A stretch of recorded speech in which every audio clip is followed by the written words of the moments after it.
আমাদেরকে অচিরেই জাগতে হবে। আজ ইসলামকে নিয়ে হাসি তামাশা শুরু হয়ে গেছে, আজ উগ্রবাদের জন্ম নিয়েছে। আজকে আমাদেরকে দেখতে হয় মহিলা মাদ্রাসা যেখান থেকে রাবিয়া বসরি বের হওয়া দরকার, সেখানে মোল্লা নামের মোল্লা দর্শক সেজে নারীর ইজ্জত লুণ্ঠন করা শুরু করে দিয়েছে। নাম দিয়েছে তৌহিদি জনতা। আরে তোর কাছে সামান্য ছোট মেয়ে নিরাপদ নয়, আর তুই আল্লাহু আকবার বলে মাজার ভাঙ্গার প্রতিযোগিতায় নেমে গেছিস। আগে নিজের চরিত্র ঠিক কর। তোর কাছে একটা ছোট মেয়ে নিরাপদ নয়, তোর কাছে ছোট বাচ্চা নিরাপদ নয়, আর তুই মাজার ভাঙ্গার নাম দিয়ে ইসলাম প্রতিষ্ঠা করতেছস। কেমন বেহায়া, কেমন নির্লজ্জ, কেমন বেয়াদব হয়ে গেছে। যেই মাদ্রাসায় বাবা মা স্বপ্ন দেখেছে এটা মা মরিয়ম হবে, এটা রাবিয়া বসরি হবে, এটা খাদিজাতুল কুবরা হবে, এই আশায় মেয়েকে ভর্তি করাইছে কোথায়? স্কুলে না, মাদ্রাসায়। হুজুরের কাছে মেয়ে কি নাই? তারও তো মেয়ে আছে। যেই হুজুর এই কন্যা সন্তানের ইজ্জত লুণ্ঠন করেছে তারও তো কি আছে? তারও তো বোন আছে, তারও তো মা আছে। তো যার কাছে নারীর সম্মান নাই তার কাছে কখনো ইসলাম থাকতে পারে? ইসলাম থাকতেই পারে না। আর এগুলো টুপি দাড়ি দিয়ে তৌহিদি জনতা সেজে মাজার ভাঙ্গার প্রতিযোগিতা নামছে। এটা তোর চরিত্র ঠিক নাই, তুই আবার কিসের তৌহিদি জনতা? তোর কালচার ঠিক নাই। তোর কাছে না মেয়ে নিরাপদ, না ছেলে নিরাপদ, কোনোটাই নিরাপদ নয়, আর তুই আসছস ইসলাম কায়েম করতে। এগুলো মাজার ভাঙছে এমনি না, এগুলো এই বেহায়াপনা জারি করার জন্য মাজার ভাঙতে চায়। কারণ শাহজালালের আদর্শ যদি বাস্তবায়িত হয়, এই বাংলায় কোনো নারীর ইজ্জত কখনো লুণ্ঠন হবে না। শাহজালালের বাংলায় কখনো কোনো ছেলের ইজ্জত লুণ্ঠন হবে না। ওরা জানে ওদের আদর্শ বাস্তবায়িত হলে কামলিওয়ালার সুন্নত জারি হয়ে যাবে। সেই কারণে তারা মাদ্রাসার নাম দিয়ে বেহায়াপনা পতিতালয় কুলিয়ে আর বাইরে এসে বলে আমরা আল্লিল্লাহি তাকবীর, শাহজালালের মাজার ভাঙ্গি দাও, শাহ পরানের মাজার ভাঙ্গি দাও। আরে মাজার ওয়ালারা আসছে বলেই আমরা মসজিদ ওয়ালা হইতে পারছি। ওদের কারণে কি আপনারা মুসলমান হয়েছেন? এই সব বাজে তাওহীদি জনতার কারণে কিও মুসলমান হয়েছে? না না, তাদের চরিত্রের কারণে অসংখ্য মুসলমানের ছেলে নাস্তিক হয়ে গেছে। এরকমও অনেক আছে না? নেই আছে। যেই বাবার মেয়ে দর্শিত হয়েছে সেই বাবা কি আর মুসলমান থাকবে? সে বলবে যে মেয়ে মাদ্রাসায় নিরাপদ নয়, সেই ইসলাম দিয়ে আমি কি করব? কথা ঠিক না? যেই বাবার বাচ্চাটা তার মাদ্রাসায় পাঠানোর কারণে বলৎকারের সম্মুখীন হয়েছে, সে কখনো মুসলমান থাকবে? তারা মুসলমানদের নাস্তিক বানায়, আর আমরা শাহজালালের উত্তরসূরিরা অমুসলিমকে মুসলমান বানানোর কাজ করে থাকে। আমরা প্রেম দিয়ে ভালোবাসা দিয়ে মানুষকে কাছে কি করে আনি, ডেকে আনি। সেজন্য আপনাদের জাগতে হবে, আপনাদেরকে বুঝতে হবে টুপি আর দাড়ি দেখলে দৌড় দেওয়া যাবে। সংস্থার কয় অবস্থা? 3 অবস্থা মনে রাখবেন। সেটা মসজিদে এসে যদি বলে ফ্রি চাকরি করব, তখন বুঝি নেবেন এখানে জামিলা আছে। এখানে কি আছে? জামিলা আছে। ওগুলো বুঝে নেবেন। সংস্থার কয় অবস্থা? আল্লাহ যেন আমাদেরকে বুঝার তৌফিক নসিব করেন। সেই কারণে তরুণ প্রজন্মকে জেগে উঠতে হবে। আজ আমার নারীর ইজ্জত রক্ষায় আমাদেরকে মাঠে নামতে হবে। আমার সন্তান যেন বলৎকারের শিকার না হয়, আমার সন্তান রক্ষায় আমাদেরকে মাঠে নামতে হবে। শাহজালালের উত্তরসূরিরা মাঠে নেমে গেলে এজিদিরা পালানোর সুযোগ পাবে না ইনশাআল্লাহ। এই বেহায়াগুলা থেকে বাংলাদেশকে রক্ষা করতে হবে না? না ওদের কাছে বাচ্চা নিরাপদ আছে? আছে না? এগুলা থেকে জাতিকে রক্ষা করার দরকার আছে না? নাই আছে। সেই জন্য এগুলো ষড়যন্ত্র করে যারা ভালো মানুষ তাদের বিরুদ্ধে প্রোপাগান্ডা সৃষ্টি করে, ন্যারেটিভ সৃষ্টি করে মাজার ভাঙ্গার প্রতিযোগিতা করছে। এখন কেউ বলুক তো, এই মাজার ওয়ালারা কখনো কোনো নারীর ইজ্জত লুণ্ঠন করেছে? এই মাজার ওয়ালারা কোনো বাচ্চার ইজ্জত কি লুণ্ঠন করেছে? না না, এই মাজার ওয়ালারাই এসে সোনার বাংলাদেশে নরনারীর অধিকার প্রতিষ্ঠা করেছে। কথা ঠিক না? আপনারা বিবেক দিয়ে ভাবেন, বাস্তবতাকে সামনে আনেন। এগুলার চরিত্র ভিতরেও খারাপ, বাহিরেও। এগুলো বাড়িতে গেলে ছেলে মেয়ের ইজ্জত নষ্ট করে, বাহিরে আসলে মরা লাশ তুলি জ্বালানোর প্রতিযোগিতা করে। এগুলা ভিতরেও খারাপ, বাহিরেও। এগুলো ভিতরে ঠিক থাকলে না বাইরে ঠিক থাকবে? ভিতরে যে ঠিক নাই সে বাইরে কেমনে ঠিক থাকবে? সেই জন্য ভিতরে ইমানের নূর নাই বলে এগুলো ঘরের ভিতরে মাদ্রাসার ভিতরে আকাম কুকাম করবে, আর বাইরে এসে হয়তোবা জীবিত মানুষকে মত সৃষ্টি করে, কখনো শহীদ নুরুল ইসলাম ফারুকীকে শহীদ করবে, কখনো ইমাম রইসুদ্দিনকে শহীদ করবে। এগুলো বাইরে আসলে খুনি হয়, এগুলো ভিতরে গেলে দর্শক হয়ে বের হয়ে যায়।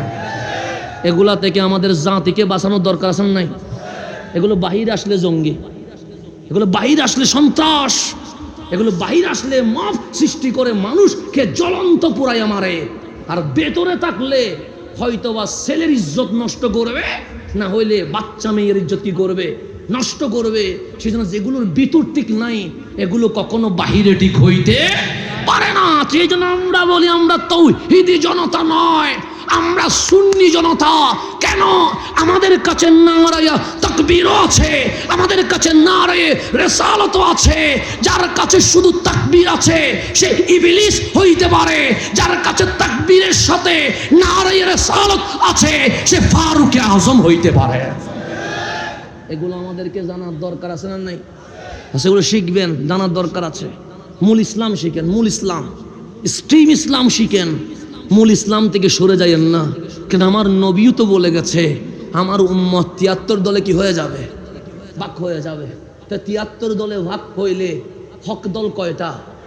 তো একটা, এটা কি ছোট না বড়? একটা দল তো। আর বিপরীত আছে কয়টা? তাহলে ৭২ নিজের গড়ের, যেগুলোকে আমার রসুল আছে মিন উম্মতি, আমার উম্মত। টুপিও আছে, দাড়িও আছে, জুব্বাও আছে। ৭২ দল আপনার বিপক্ষে। এরপরে আছে ইসরায়েল আপনার বিপক্ষে, আমেরিকা আপনার বিপক্ষে, হিন্দুস্তান আপনার বিপক্ষে, পৃথিবীতে ইসলামের বিপরীতে যা আছে সবগুলো আপনার বিপক্ষে।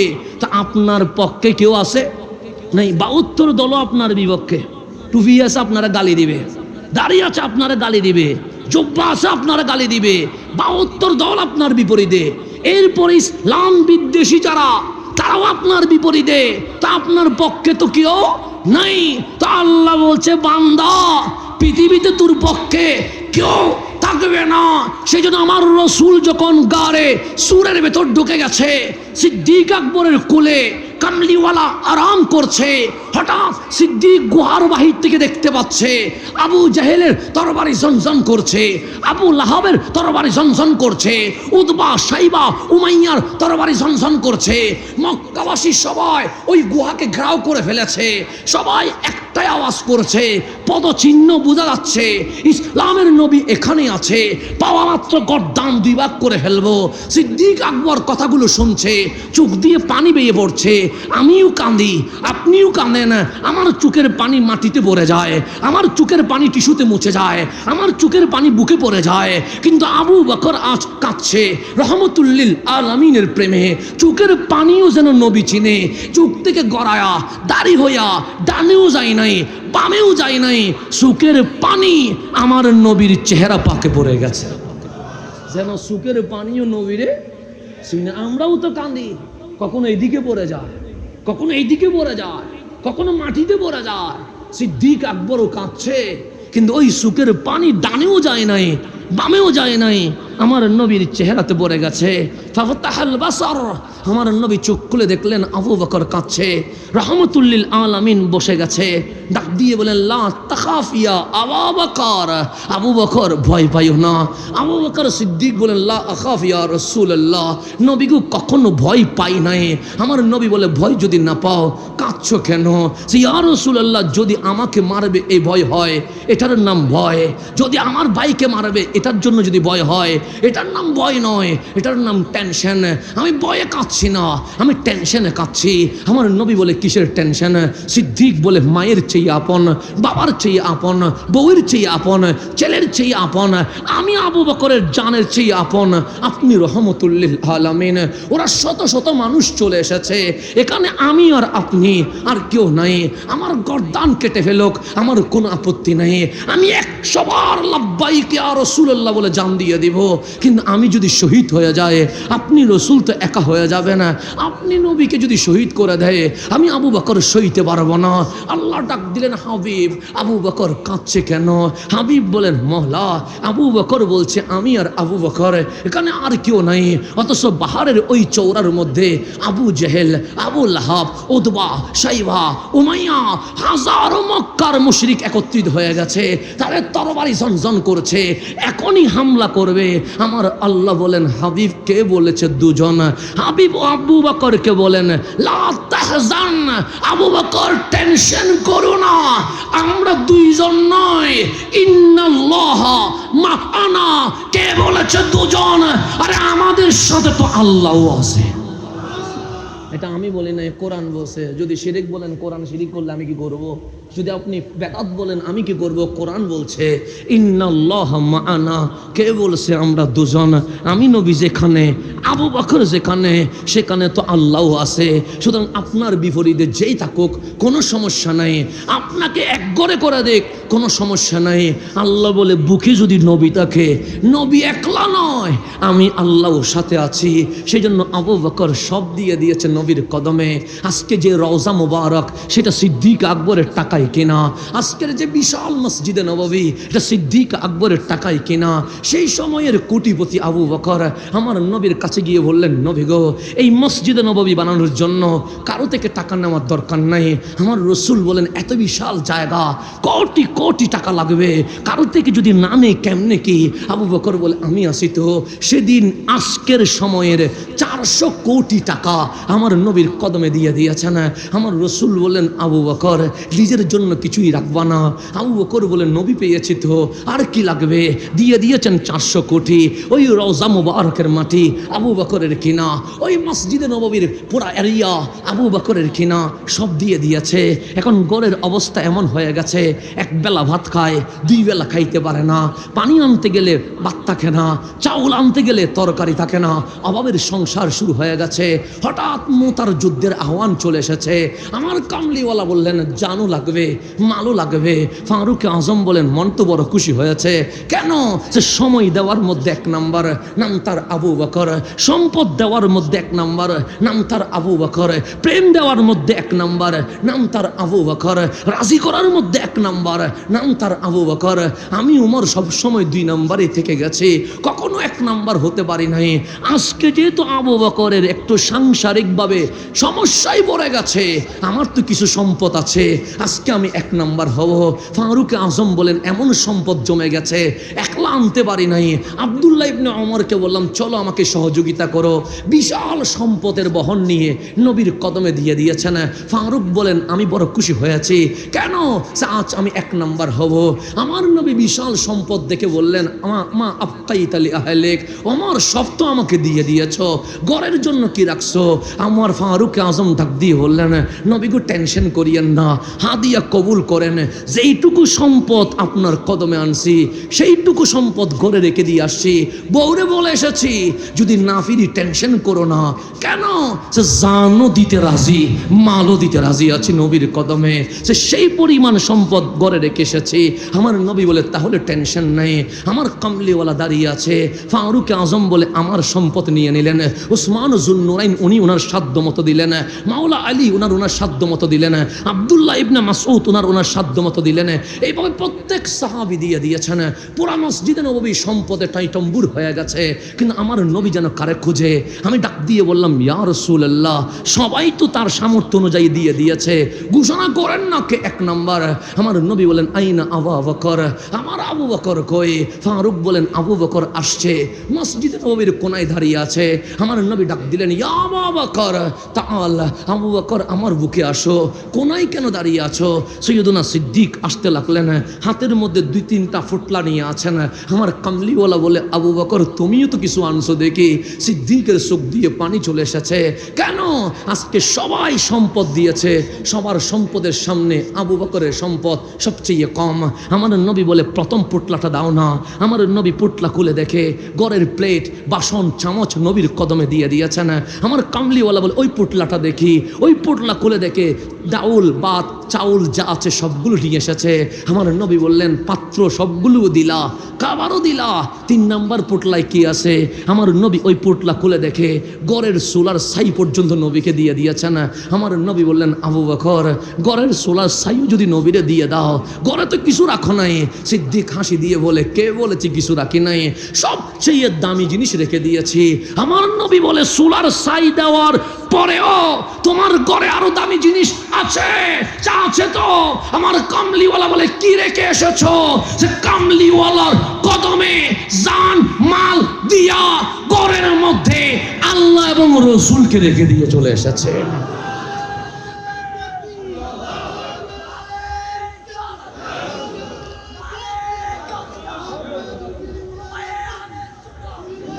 আমার রসুলের জবাবে সিদ্দিক বলছে কে বলছে ঘরে কিছু নাই?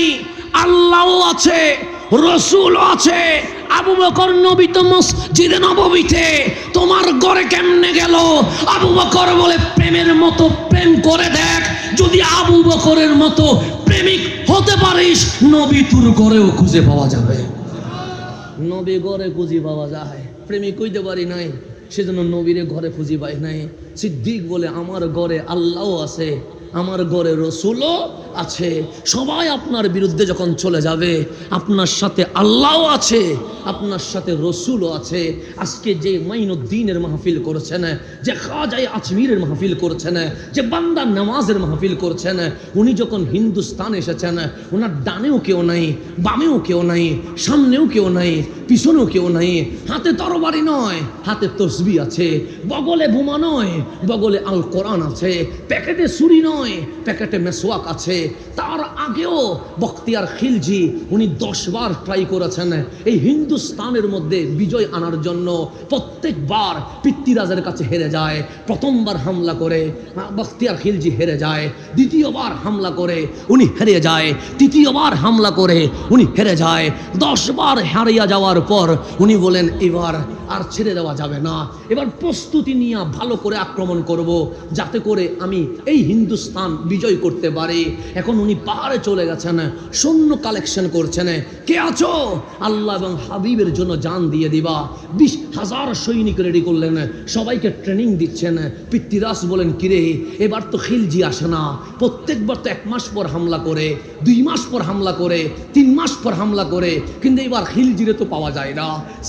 সিআইডি কে বললেন খুঁজে দেখো। সবাই খুঁজতে লাগলেন বখতিয়ার খিলজি কোথায় গেছে। সবাই খুঁজে দেখে পাহাড়ের পাদদেশে 20,000 মুজাহিদকে নিয়ে খিলজি ট্রেনিং এর মধ্যে ব্যস্ত আছে। সিআইডি পৃথ্বীরাজকে জানালেন পৃথ্বীরাজ এবার হয়তোবা আমরা জিতবো না। কেন? সে মুসলমানদের কাছে ইমানি পাওয়ারও আছে, আবার এখন ট্রেনিং নিচ্ছে। সে কয় হাজার হবে? সে 20,000 হবে। পৃথ্বীরাজ বলে 20,000-এর বিপরীতে 20,000 যদি সৈন্য নামায় আমরা হারিয়ে যাব। কেন? সে মুসলমানের ভিতরে ইমানি পাওয়ার আছে। 20,000-এর বিপরীতে 90,000 সৈন্য রেডি করো। তখন 90,000 সৈন্য রেডি করলেন। এদিকে মুসলমানরা জানে না পৃথ্বীরাজ যে 90,000 সৈন্য রেডি করেছে। খিলজির বাহিনী ঢুকতে দেরি, পৃথ্বীরাজ 90,000 সৈন্য বের করে দিয়েছেন। 1 ঘন্টার ভেতরে মুসলমানদের পরাজয় হয়ে গেছে। কারো পিঠ কেটে গেছে, কারো হাত কেটে গেছে, কারো বুক কেটে গেছে, রক্তে লাল হয়ে গেছে জামা। সবাই দৌড়ছে। কেন? জান বাঁচানো ফরজ। সবাই যখন দৌড়ে চলে যাচ্ছে হঠাৎ দেখলেন সেই দিল্লির দিকে অভিমুখে এক নুরানি মানুষ, বগলে আল কোরআন, হাতে তসবিহ, প্যাকেটে মেসওয়াক, হিন্দুস্তানের ভিতরে প্রবেশ করছে। 20,000 সৈন্য বলছে আমরা মায়ের খাচ্ছি, আর ওনার কাছে তরবারিও নাই, মানুষও নাই, কেউ নাই। একলা মানুষটা যাচ্ছে কোথায়? সবাই ডাক দিলেন কম ইয়া রাজুল, হে পুরুষ দাঁড়াও। আইনা তাজহাব, যাচ্ছ কোথায়? উনি বললেন ইলা দিল্লি, আমি দিল্লিতে রওনা হচ্ছি। তুমি কি আমাদেরকে চিনেছো? উনি বললেন লা আদরি, আমি তো তোমাদেরকে চিনি নাই। ওনারা বললেন আমরা খিলজির সৈন্যবাহিনী, এসেছিলাম হিন্দুস্তানে, 11 বার হামলা করেছি, পৃথ্বীরাজের সামনে বড় অসহায় হয়ে গেছে। 20,000 সৈন্য দেখো মারি খায়া রক্তে লাল হয়ে গেছে, আর তুমি একলা দিল্লিতে যাচ্ছ, তোমার সাহস তো বেশি, আমাদের সাথে চলো। তখন আমার খাজা মাইনুদ্দিন হাসি দিয়ে বলছেন, তোমরা এসেছো তরবারি নিয়া, সেই জন্য পালায়া চলে যাচ্ছ, আর আমি এসেছি কামলিওয়ালার হুকুম নিয়া। আমি আমার নবীর মদিনার ওই আদেশ নিয়ে এখানে ঢুকেছি, তোমরা চলে যাও, আমার কোনো ভয় নাই। কেন? কারণ আমাকে রওজা পাক থেকে বলেছে, মাইনুদ্দিন তুমি এখানে নয়, ইজহাব ইলাল হিন্দ, তুমি হিন্দুস্তানে চলে যাও। সেজন্য আমি হিন্দুস্তানে চলে এসেছি। আসলেন একলা, ডানেও কেউ নাই, বামেও কেউ নাই। দিল্লিতে বসলেন, দুইজনের খলিফা বানাইলেন। একজনের নাম কুতুবউদ্দিন বখতিয়ার কাকি, আরেকজনের নাম নিজামউদ্দিন আউলিয়া। দুইজনের রাখি দিয়া চলে গেলেন আজমিরে। মাটির ঘ্রাণে মিলে গেছে নবীর আদেশ। আসলেন একলা, আর যেদিন খাজার জানাজা সেদিন 90 লক্ষ মুসলমান দাঁড় করিয়ে দিয়েছে। আসছেন একলা, কিন্তু যেদিন যাচ্ছেন সেদিন 90,000 মুসল্লি দাঁড়ায়া আল্লাহু আকবার বলেছেন। যে হিন্দুস্তানে একজনও আল্লাহু আকবার বলতে পারে নাই, সেই মাইনুদ্দিনের জানাজায় 90 লক্ষ মুসলমান আল্লাহু আকবার বলে জেগে উঠেছেন। সেই জন্যই তৌহিদি জনতা নয়, সুন্নি জনতা হইতে হয়। সেই জন্য এজিদি নয়, হুসাইনি হইতে হয়। সেই জন্য মুনাফিক নয়, সিদ্দিক আকবরের মতো নবী প্রেমিক যখন মাঠে নেমে যায়, আমার নবীর নূরের পাওয়ারে অমুসলিম কালিমা পড়তে শুরু করে দেয়। ইসলাম তরবারি দিয়ে আসে না, ইসলাম বোমা দিয়ে আসে না, ইসলাম কোনোদিন গালি দিয়ে আসে না, ইসলাম উগ্রতা দিয়ে আসে না, ইসলাম সন্ত্রাসের মাধ্যমে আসে না, ইসলাম প্রেমের মাধ্যমে আসে।